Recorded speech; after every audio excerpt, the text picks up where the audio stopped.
जरा मुझे ये समझाइए कि नस्लवादी टिप्पणी राज्यपाल के खिलाफ करने का इसमें औचित्य क्या था? दूसरी तरफ कोई पहली बार थोड़ी है, अगर स्टालिन का जो माइंडसेट है हिंदी विरोध को लेकर पहली बार थोड़े ही सामने आया है। मैं कह रही हूं इसमें आपने प्रधानमंत्री को चिट्ठी लिखी, आपने यहां तक कहा कि भाई ये छूटा, राज्यपाल ने इसको लेकर ऑब्जेक्शन नहीं किया, यहां तक सब ठीक है, फिर राज्यपाल अपना जवाब दे या फिर वो सिंगर्स जिन्होंने अपना क्लैरिफिकेशन दिया।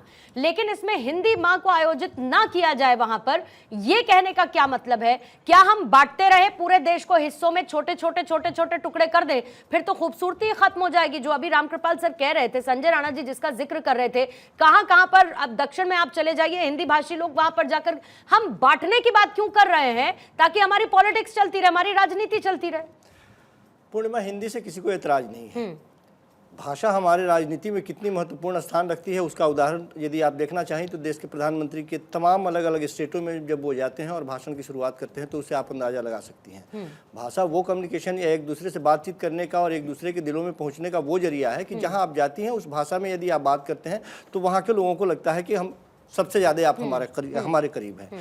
तो अपने मातृभाषा, हम जहाँ रहते हैं उस भाषा के प्रति हमारी संवेदनशीलता निश्चित तौर पे होनी ही चाहिए, और यदि वहाँ है, उनके मन में यदि है तो इसमें कोई बुरा भी नहीं है। लेकिन आखिर इस तरह की बात आई क्यों कि हिंदी पखवाड़ा यदि यहाँ पे लगाया जा रहा है या उसका समापन हो रहा है तो उसमें हमारे भाषा को दबाने की कोशिश की जा रही है। ये बात आई कहाँ से? और यदि ये बात आई तो निश्चित तौर पे इस पर ध्यान देकर के इसको स्पष्ट करने की जरूरत है। मैं सिर्फ ये कह रहा हूँ कि स्पष्ट करने की जरूरत के साथ साथ यदि आप प्रश्न खड़ा करते हैं और ये बात कहने का प्रयास करते हैं कि नहीं भाषा का विस्तार करने का कोई जरिया नहीं, अपने आप वो विस्तार होता है। आपको यदि लगता है कि बैंकों में 2 लाइन की चिट्ठी वो स्लोगन लिख देने से कि हिंदी में आप फॉर्म भर लीजिए आपका भाषा विस्तार हो गया, तो उससे कोई फर्क नहीं पड़ने वाला। हिंदी भाषा सबसे ज्यादा हिंदुस्तान में बोले जाने वाली भाषा है, तो उसका विस्तार लगातार हो रहा है और लोग विस्तार कर भी रहे हैं। लेकिन क्षेत्रीय भाषाओं की कीमत पर क्या ऐसा लग रहा है उनको? यदि लग रहा है तो निश्चित तौर पर एक सफाई पेश होनी चाहिए, और ये पहली बार नहीं है।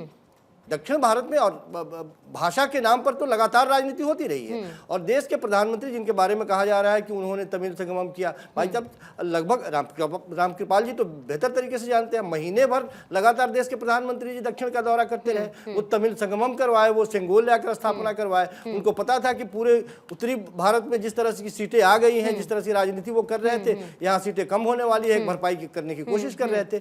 लेकिन उस भाषा की राजनीति को भी वहां के लोगों ने नकार दिया एक तरह से। मैं सिर्फ ये कह रहा हूं कि लोग बड़े संवेदनशील हैं, लोग जानते हैं कि किस तरह की राजनीति करी जा रही है, क्या ये सरोकारी मुद्दों की राजनीति है या इस राजनीति में हमें फंसाने की कोशिश की जा रही है। ये देश की जनता देखेगी, लेकिन केंद्र के द्वारा भी इसका एक स्पष्टीकरण, ताकि ये मैसेज ना जाए कि आपके वहां के मातृभाषा की कीमत पर या उसको दबा करके हम हिंदी का विस्तार करना चाहते हैं, इसको क्लियर करने कई बार अंग्रेजी में एक कहावत होती है, कौशिक साहब, action speaks louder than words, और मुझे लगता है कि यहाँ पर एक्शन जो लिए गए या फिर जो चीजें आयोजन किए गए, आपने तमिल संगमम को पूरी तरीके से नकार दिया, आपने सिंगोल का जिक्र कर लिया, लेकिन घुमा फिरा के आप उसको उस पॉलिटिक्स पर ले आए जिसका फायदा बीजेपी को बहरहाल हुआ नहीं है। मैं बात यहाँ पर भाषा के सम्मान, भाषा के अपमान और हिंदी भाषा को वहां पर ना एक्सेप्ट किए जाने को लेकर बात करना चाह रही थी। रावत जी इस वक्त हमारे साथ है। संजय राणा जी मैं आपके पास काउंटर के लिए आऊंगी, लेकिन उससे पहले एच एस रावत सर आपके पास आते हुए, आपको लगता है कि हिंदी भाषी किसी भी राज्य में कभी तमिल का इस तरीके से अपमान हुआ हो? फिर अगर तमिल में हिंदी माह होता है आयोजन तो उसका अपमान लगने लगता है, कहते हैं कि भाई यहाँ तो हिंदी माह का आयोजन होना नहीं चाहिए क्योंकि यहाँ पर वो द्रविड़ शब्द छूट गया और तमिल भाषा का सम्मान नहीं हो रहा है। ये सीधे सीधे तो फिर पॉलिटिक्स के इर्द गिर्द है ना। बिल्कुल पूर्णिमा जी, इसमें कोई दो राय नहीं है। अभी हमारे वरिष्ठ पत्रकार रामकृपाल जी ने जो कहा था ना कि राजनीति के 4 जो हैं टूल हैं, उन 4 टूलों में क्षेत्रवाद है, भाषावाद है और कहीं ना कहीं फिर जातीयवाद आता है, धर्म भी आता है।